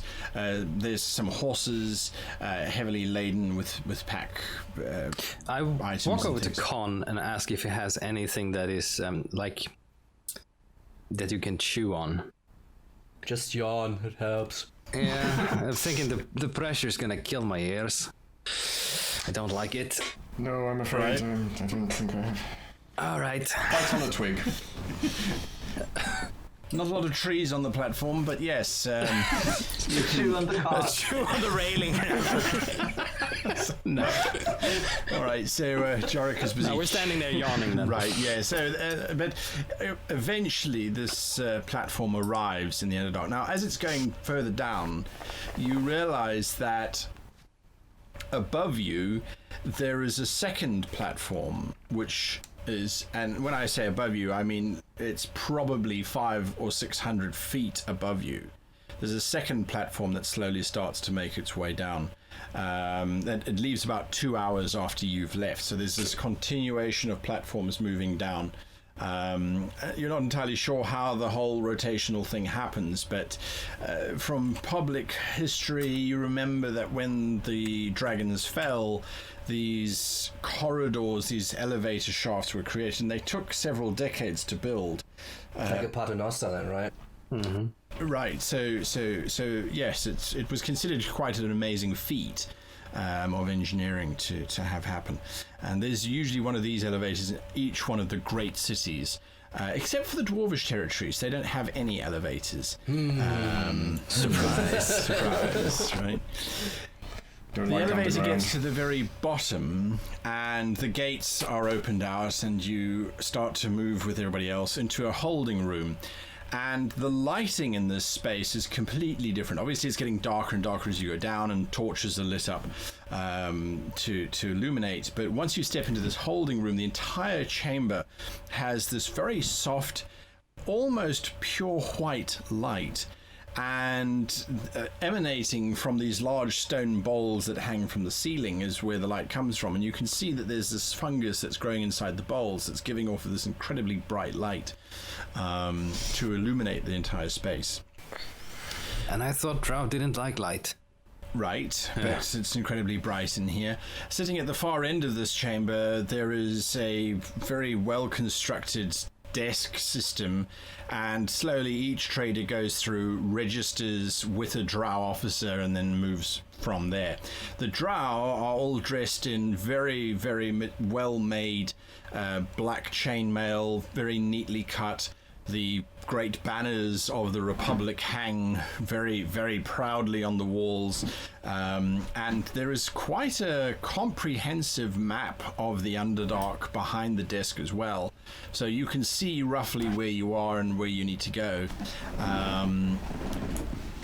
To get an idea of nearby cities and things, Corsinii is the city that you are, basically says you are here, and it points at the giant city of Corsinii, which sits underneath Takatum. And the next one is about 400 miles to the north, and then there's another one that's 400 miles to the south, give or take, with various caverns and things in between it. But the whole sort of process seems to be very well oiled, well regulated, and when you get up to the front, the Drow asks you in fairly good common the purpose of your visit.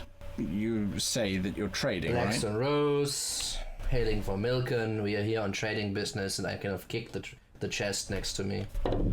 Right.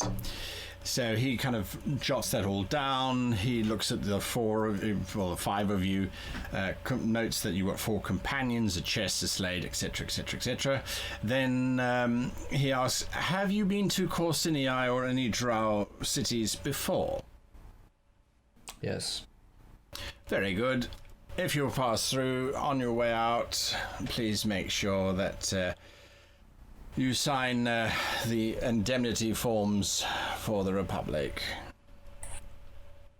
The forms themselves are these fairly long parchments which indemnify the Drow Republic from being responsible for anything that happens to you whilst you are down here. Once you have finished signing, well, the document also states that you are signing that you hereby agree to abide by all Drow Republic law, and the authority of the Drow Imperium, etc., etc., etc., etc. It's just basically a giant waiver.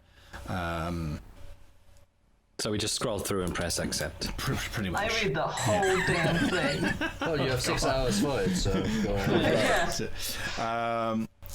All right, so eventually that whole process is completed, and you step out of that room into a very large chamber, and by very large I mean easily it stretches 1 mile in diameter and continues 5 miles forward. It's this massive cavern. And again, suspended from the ceiling, you can see these great bowls that contain this glowing fungus, which spreads out this brilliant white light in all directions.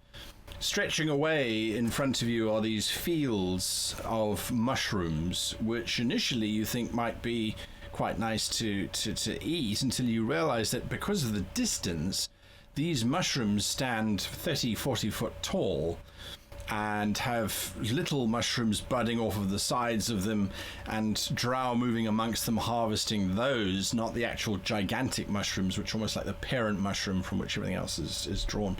So these fields stretch away for a good couple miles, and then in the very far distance, you can see this incredibly bright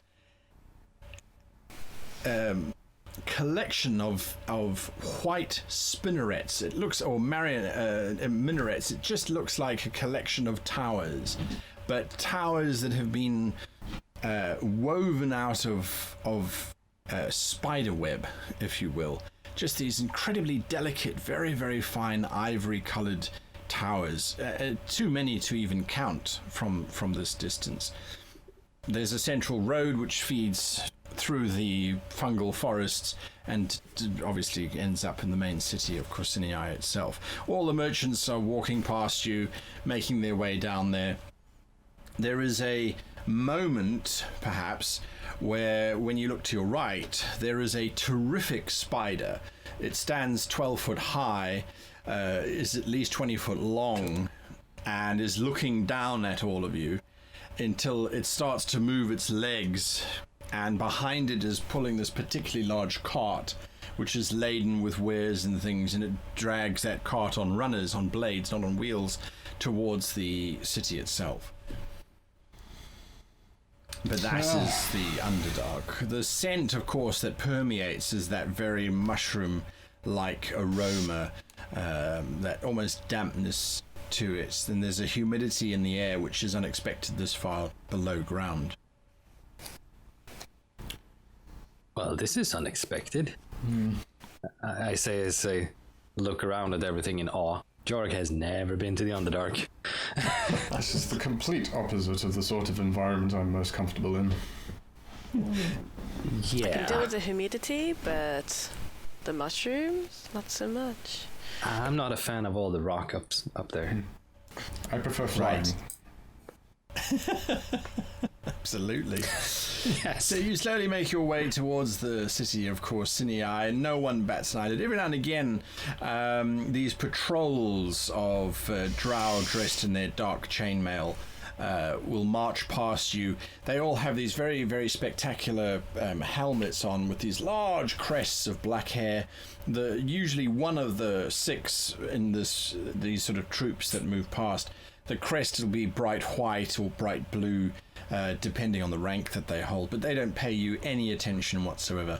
And for lack of anything else, it feels as if you're arriving in any of the great cities within the kingdoms of Brunei, except that it seems to be cleaner, as a matter of fact, than anything else. The road is very well maintained. You realize that wheels are not so much a thing here as the sleds are, and moving over the stone surface, you realize, well, yes, everything is carved. The surface is all neatly made and laid out specifically for sleighs rather than wheels.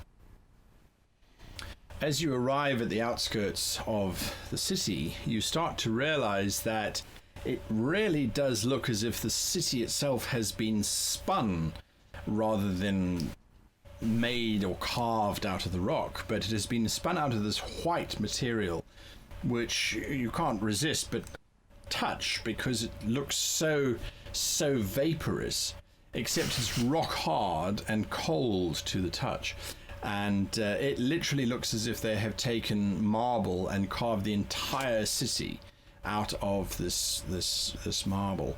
To exquisite detail. There isn't a staircase or a doorway that doesn't have filigree and inlay abounding, basically. Do we know what this? Yeah, do we know what this material is? It's just some kind of stone. You can give me a nature check if you're really interested, but it doesn't seem to be magical of any sort. Just incredibly well maintained, incredibly well designed. 23. Yeah, so it is in actual fact a form of marble, which two things are of interest to this particular case, since you were asking. One is that the marble has been sculpted using tools, not using magic. You can still see the chisel marks in the stonework. But the second is that this marble is not something that you would find at these depths. This marble must have been brought here from a higher up stratum of rock, very specifically. And then as you realize the scale of the city, there's got to be at least 8, 9, 10,000 people who live here. So this structure, this amount of rock that's been brought down here is significant. And you suspect there is a particularly high level of cleanliness because this is a gateway city for the surface dwellers to come down and see everything. It's their face to the outside. Yeah. Right. The amount of ostentatious decoration that's gone into this place, it just seems overkill in terms of a working city. As you get into the markets, though, you step in through these massive gates and these large white archways. You get into the market becomes a bit more familiar. There's the shouting and the calling of all the merchants selling their wares. All the different languages start to drift through, but the population themselves, they are fairly orderly, so they're not really shouting at one another. They walk in little clusters. Mostly it's Drow moving around, shopping quietly, moving on to the next, but no one seems to be hanging about. There's no loitering, there's no beggars who come up. Vendors don't come up to you to try and sell you things. They stand at their stalls and they call out what they have for sale, and people move very purposefully from stall to stall in small groups. Where are you heading? Well, Blaxton, you've been here before and you know Not how here to act. particularly, but So, Well- where to? Surely the market. well, Well, I'm we're not here. necessarily keen to sell everything here right away at the other side of the doorstep, so to say. But certainly to keep up We should find. the pretense, it makes sense to at least get rid of the wares we have here and maybe exchange them for something else. Or get rid of While- half the tea or a quarter of the tea as we move on through. Maybe the eye of the tea.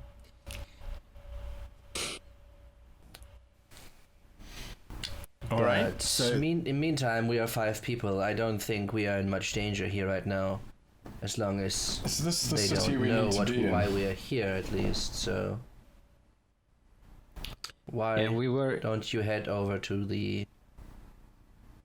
Is it a jail, I guess, where he would be held? quite possibly, yes. There must be a sheriff of some kind of authority.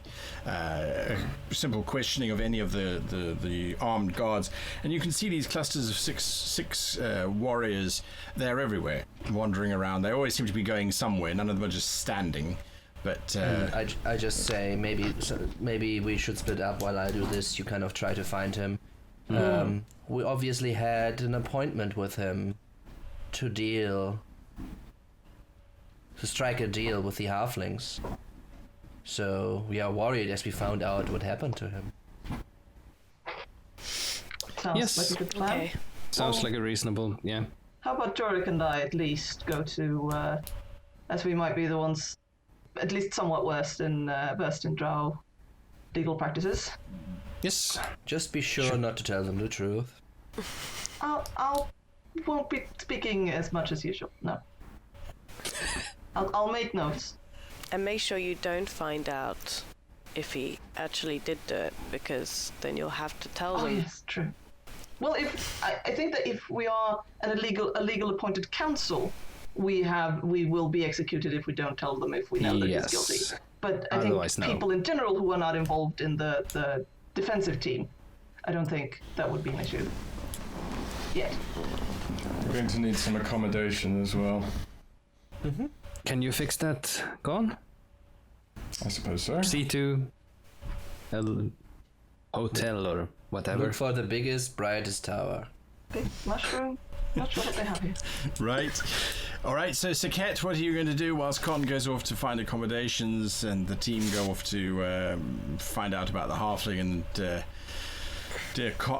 Blaxton goes back to his roots? She can be the poster girl, you know. I'll go off and find a hotel this time. I'll leave Braxton to go do his thing. All right, so then Con, what are you going to do? Yeah? Con's looking for accommodation. You're coming with So me. you're then, going to are go you? with him? All right. Okay, so Blaxton, you go off to try and sell however much of the tea that you're looking to sell. I'm trying to sell the tea and the jewelry. I'm gonna stick to the expensive merchandise. Right. For now. Okay, not a problem. And then Jorek and Adru'sai, you're going to the local sheriff or magistrate to try and find out about Athlon, and then the other two are going to go and find accommodation. All right. It's not difficult, the task at hand at all. Selling of the materials. Are you trying to get a specifically good price, Blaxton, or are you just trying to basically just flog it? No, I'm obviously trying to get an extremely shitty yes! All right, so you're fighting for that. Okay, that's fine. All right, good. So we're going to do some skill checks just to move through that whole process. So, Blaxton, would you give me a persuasion check, if you please? Or an insight check, either or. Yeah, sorry. Persuasion or insight? Your choice. Persuasion, 22. Wow. All right. So your persuasive skills managed to inspire a local merchant. The merchant informs you that she trades in all of these beverages and things, hence the tea is of particular interest to her. She usually does wines, teas, elixirs, that kind of thing. That is very interesting. I'm so interested in the local beverages. What is the speciality that you can maybe purvey? Maybe instead of exchanging coin for my wares, we can exchange wares for wares.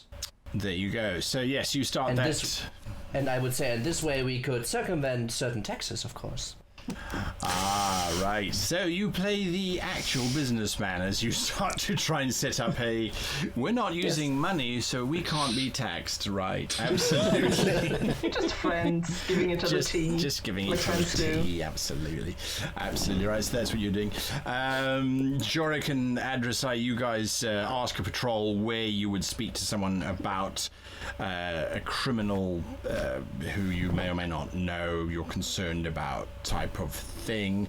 Would you please give me a deception check, one of the two of you, as you try to not incriminate yourselves in any way. You're just concerned people asking 19. about other people. Actually, I have advantage. Ooh, natural 20. Natural 20. There we go. So either way, the guards point you to a magistrate's office. The magistrate, it becomes a bit of a journey, actually, of red tape, as that particular magistrate refers you to the central court because it's been elevated, because there's a senator involved, it's much more important, and if you want information you have to go there. So then you go there. They then inform you that because it's now being taken before a senatorial committee, because it was the murder of a senator, it's been elevated, so you have to go to the Senate House and make an official appeal to get information on the case. Anyway, this nightmare you kind of follow, and because of Adru'sai's focus on note-taking and on record keeping, you manage to keep track of exactly everybody that you have to speak to and avoid the loop that they try to put you in of going from here to there and back again. You manage to circumnavigate that eventually. So after several hours, you get to the final port, which is operated by a magistrate by the name of Astruvix, and he looks you up and down. What is it that you want to know? We would like to know a little bit of information regarding a gnome or a halfling. A halfling, yes. By the name of Athlin Vandendar. He's supposedly held here. That is a case that is about to go before a senatorial committee to be decided upon on the outcome of the perpetrator, that halfling that you're talking about. Why are you interested in knowing? Well, you see, we work for a trader by the name of Blaxton Rose, and we had business with this halfling, and we would like to know what he is accused of, when he's going before trial, and yes, we would like to know what has happened, because this could damage the reputation of my master. We have all the paperwork. We literally have all of it. The entire thing. Yeah. So you see here on page 25, it's all properly signed and stamped and everything. As Truvix gives you that look of a bureaucrat who has unfortunately realized that you have everything that you need in order to proceed, and there is very little that he can do to stop you, so it becomes a case of, I'm going to let you get through so that I can screw around with the next poor bastard who doesn't have Form 23J5 signed. With this week's stamped. And stamped, yes, correct, Yes. correct. With this week's stamped, not last week's. Yeah, exactly, yes, because they do change them.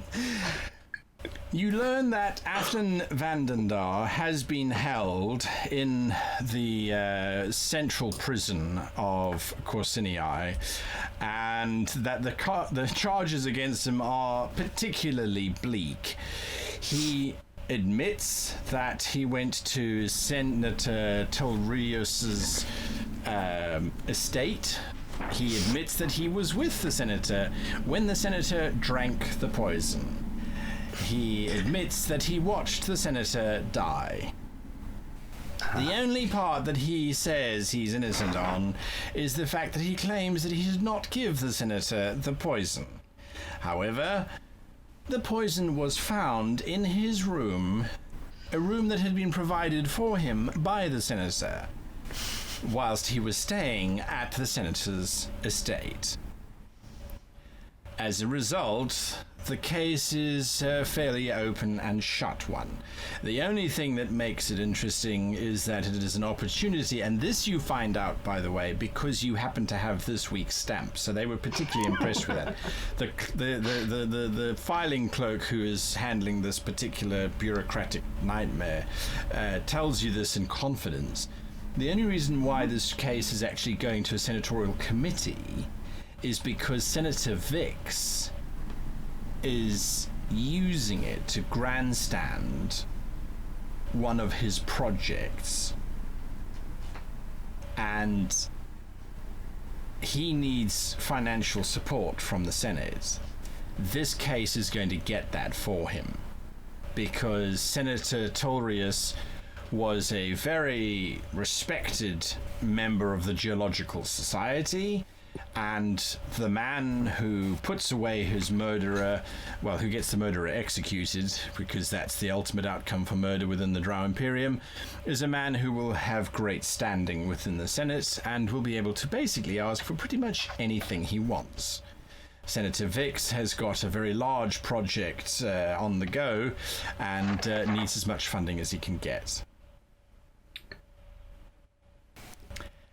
And that is the case against your trading Associate partner. Correct. He has been assigned an advocate who has admittedly not much experience. An advocate by the name of Padrinium. And Padrinium is not yet graduated from the academy, but shows great signs of being a perfect administrative barrister in the future. So could we possibly speak to the accused for witness reasons? You would have to have Advocate Padrinium lodge an official application to see the prisoner, since he is already incarcerated, yes. So Correct. we Where will can we find find this Pedrinius? Probably in a temple praying, is the glib response that you get from the administrator. But no, Pedrinium will be in the senatorial house, most likely. All right. Well, thank you very much for the information. Did you have any questions, Adru'sai? No, I just need them to sign in five, 6, 7 places to say that they've actually seen the stamp. acknowledged. Yes. Very well received the paperwork. You go through that process. All right, back to Sekhet and Con. You are trying to find accommodation. It's not difficult. Your choice is basically there's a very large inn. Well, That is a multi-storied thing. That's what everyone points you to. my first thing I'm going to want to do is establish where the prison is. The prison. And where the courthouse is. Right. And locate accommodation suitably close to both. All right. Not a problem. You ask around. Various people point out that there's various places nearby the prison and the senatorial administration buildings, which is most likely where court would happen. You can head over there. There's various little inns and taverns and things. The atmosphere as you're getting closer and closer to those areas, however, is a lot less friendly and welcoming than the market.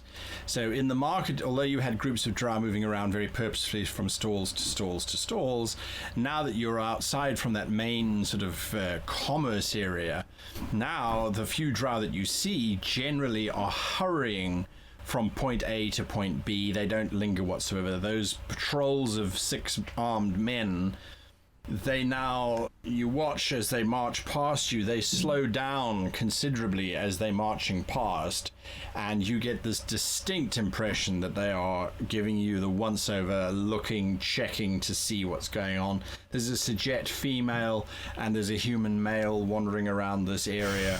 It's not unusual, it's just noteworthy, is the point. The style of accommodation I go for is obviously one that's conveniently located by those criteria, but also one that is not particularly ostentatious.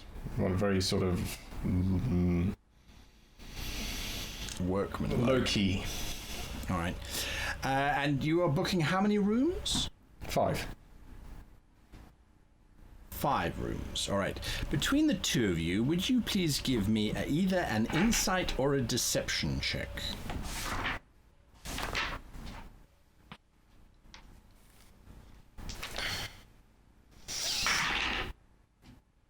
Yeah.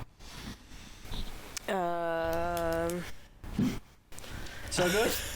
I'm good on both, actually. If it's insight, it'll be 21. All right, and that's fine. if it's deception, Yes, the it's... Sekhet's definitely being more insightful than sorry. Con at this point. Yeah, sorry, I got that wrong. Deception I is told 21. you shouldn't drink that much.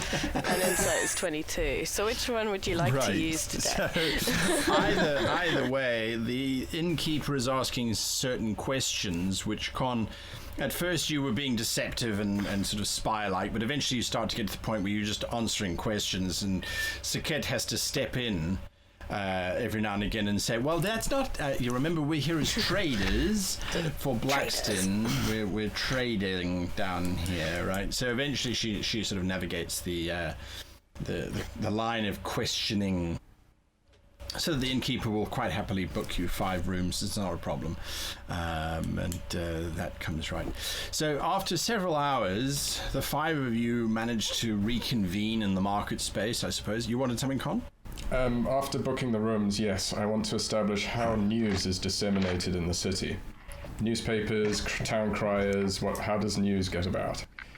So wherever that is, I want to start reviewing what's available news-wise. Ah, all right. Well, that's a very good place to head to, and that does take you back to the markets. In one section of the markets, there is a stage that's been erected, and on the back of that stage is a large stone board, and The stone board itself has obviously been covered with some kind of leather, and then people basically post stuff onto that leather surface. Of note, particularly, well, most of it's in Drow, so it's difficult to read unless you speak Drow. Should have brought Heraclin with us. No, Sekhet, how's your Drow? No. It's as good as your grave. I could read Drow. I have all the other elven languages, but Just not not the Drow. subterranean one. Oh well, So we'll have to the- come back to the- this point of inquiry, I guess. Yes, the border's up there. There is a wood carving or an impression that's been made. You can see that perhaps a few days or weeks ago, you're not entirely sure, you can't see the exact time frame, there was a terrific earthquake that has done some damage somewhere near the city of Corsinii, and it looks like there's a call for donations or something along those lines. The only reason why that you can see that is because there's an artist's drawing, if you like, of this rift that's opened up. It looks like across a very large field somewhere nearby the city. You're not completely convinced as to where it is exactly. Other than that, that's all the information you get. Cool.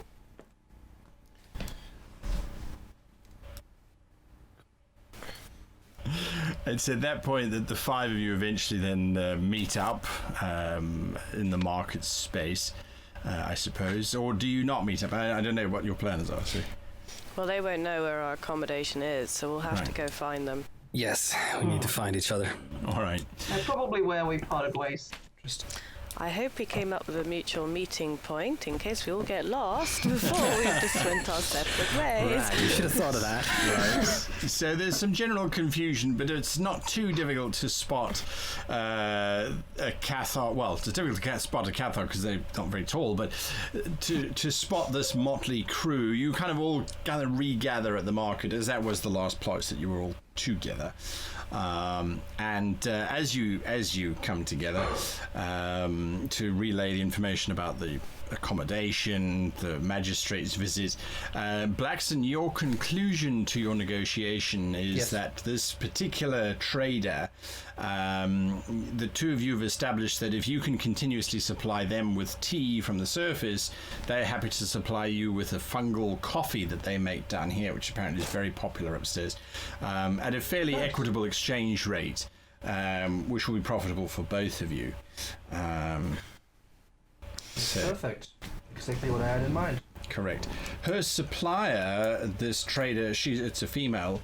Her supplier is someone of significance. She's quite happy to tell you after the traders sort of negotiated. Her supplier is known simply as Judgement, and Judgement is quite on the topic at the moment, as Judgement was originally a fairly unimportant individual, but because of the murder, Judgement has now inherited an estate that puts her as one of the top producers of this particular fungal species that gets turned into coffee. What murder? Some senator was offed. That's the usual case. Anyway, Judgement was To ink this to conclusion. Obviously, I would then want to meet this extraordinary person, just to introduce myself.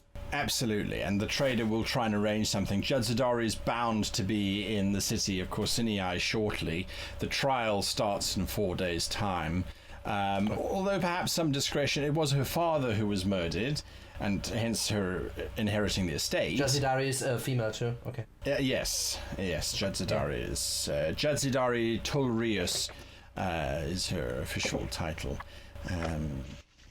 Indeed. Someone who was originally destined to simply be married off to a senator is now someone who is in control of one of the largest plantations this side of the Brunei Kingdom. suddenly turns into a bit of a Queen of the Isle of Wight character. I think we have a suspect. There's so many things. Follow the money. Yes, It's indeed. at follow that the money. point that you start to realize that the 6 men that were patrolling that way and the 6 men that were patrolling that way are now marching very purposefully to your group of your group. Oh dear. Oh dear. I didn't ask any strange questions. Me neither, as far as I know. Anyway, thank you, Adru'sai, for joining me. I would never have made it through all of that red tape without your help. Well, Thank you. for doing the talking. It's Well, at that's that what point I that do. the 12 now start to form a semicircle on either side around you. One of them steps forward. I'm looking for Blaxton Rose. Yes, that's me. You are the trader, are you not?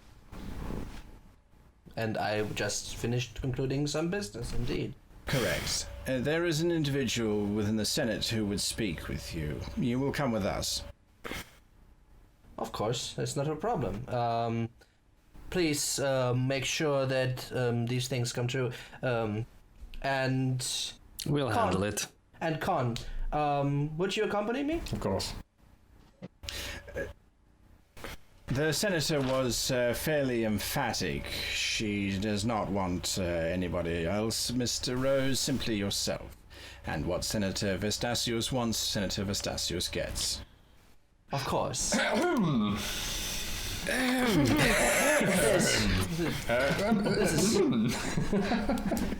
And This is on that obviously- humming note, we will say goodbye to you all until next week when we return to find out all this causal loop that's happened with Blaxton. Anyway, If he gets back here dead, I will kill you.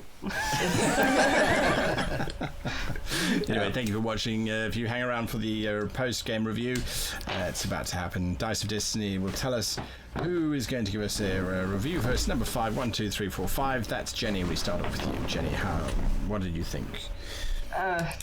It was very different from last time. It was Right. very sort of, I feel preparatory for what's about to happen and sort of finding out what's going on and sort of making a lot of scary decisions. But, I mean, not every episode can be sort of getting inhaled by dragons, and I don't think every episode should be getting inhaled by dragons either. But I no, got that experience That already. get old really quick. very old, very quickly. Right. But no, I enjoyed myself and I had a lot of fun just sort of taking the first shaky steps into this clearly massive undertaking of politics and murder and fucking Drow, man. So that's your plan. That's your plan. Oi! That's not. Jorek, your thoughts on this Drow intrigue?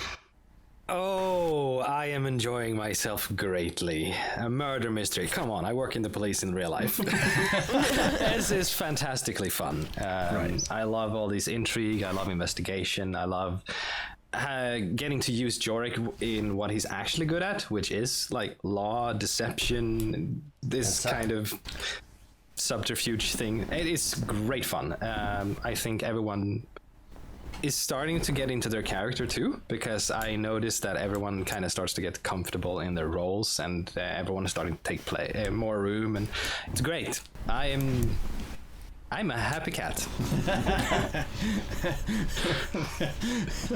There we go. Blaxton, Simon, set up Everything episode. went according to plan, actually, which is interesting, because I did give my name with the intention that communication arrives, because it might be a little bit awkward to trying to meet a senator from your own volition, but it is fairly easy to get invited. So Everything proceeds according to your plan, eh? well, if I get out of it alive or not remains to be seen, but the question is that she would know that I'm from the Order, so just like outright murdering me while people know that I was there, maybe not. It really depends on how powerful she really is. Which hopefully we will find out soon. Right, yes. and other than that, I mean, yeah, like setting up things, trying to find out information, and kind of getting the story along, really continuing the plot, and, well, let's see where this leads. Absolutely. Sekhet, are you up for the murder mystery that Jorek seems so happy to be in the middle of? Yeah, it's kind of a bit of a deviation. I'm so used to having to go in and blow things up all the time. So that's why you're gunnery. Yeah. So being in a game that's more about murder mystery and trying to work out what's going on and the intrigue, that's a different slant. So I'm really enjoying that. And I'm kind of keep thinking I should be getting ready to blast something, but I'm not. I have to kind of use my brain, which is also lots of fun as well. So yeah, it's been more interesting to explore Sekhet's character in this episode. Right, absolutely. And Con, the magnificent doctor, giving everyone antifungal pills. I like that particularly. Thank you. I think everything is kind of proceeding the way we would expect it to, with in terms of everyone is finding their way with their characters, and we're all finding our way of how we want to interact with each other. And from my perspective, it seems to be starting to click nicely. We're all sort of falling into place. I haven't felt any of these moments where we're like, "You're annoying me with your decisions," and I hope nobody else is feeling that. So I have this optimistic sense that I think we're all going to sort of fall into a flow that works nicely. I feel that we're at the beginning of that. And I love a good murder mystery. Con is almost a bit of a Dr. Watson type when it comes to that sort of thing, so maybe we can have some fun with that. But yeah, otherwise I thought everyone was I have no criticisms, if it were. Well, I think we're off to a good start. As usual, I enjoy the unfolding mystery that you're providing for us, Guy, as the details slayer themselves steadily until we're going to get to the point where we just want to kill everyone to be safe. Hopefully. Or get eaten by dragons. Yeah. So absolutely. Murder mystery is always tricky because, of course, it's a very different pace. As you say, you're not killing everybody left, right, and centre. And as much as one might be tempted to throw in encounters with guards and things, because of the political nature of the whole thing as well, it's a bit tricky. So, but we'll get there, and hopefully the mystery will play itself out, and you'll detect things. And Tobias, you won't judge me too harshly, considering that I'm not a professional criminal. Plotting out a murder mystery. Most people I work with aren't either, so that's why you're in jail. Most people. Yes, plotting out my murder mysteries is very much more a case of, well, what's more dramatic rather than actually functional. So we'll see what happens. And for the rest of you, murder mysteries can tend to get a bit dull in real life. So right. Well, hopefully. I enjoy your dramatic. Archaeology in real life is also not Indiana Jones. Right. Exactly. True. So Most of archaeology is paintbrush. That's it. Paintbrush. Paintbrush. And lots of reading, right? Yeah. So hopefully those of you watching the show can start to piece together what's happening. We've got some very interesting things so far. The murder accused, of course, looks like he's did it? He was there. He had the opportunity. Maybe no motive yet. Who knows? Do we need to find one? Well, we'll find out next week when we return. Until next time. Motive is overrated. Motive is overrated. There we go. All right. Until next time, from me and everybody else, thank you for watching. Goodbye. Bye. Bye.